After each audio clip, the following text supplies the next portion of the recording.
27 मई 2026 बुधवार। प्रातःकाल का समय 52 गजा, बालाजी पावन धाम, कांटाभाजी, उड़ीसा।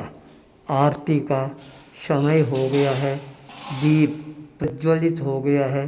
आप भी अपने घर पर बैठे बैठे पुंडरासर बालाजी 52 गजा बालाजी की आरती का साक्षात्कार करने का प्रयास करें।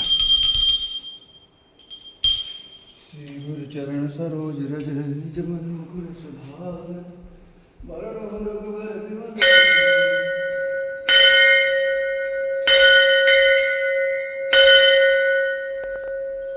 जो गाय बुद्धिहीन तनु जान।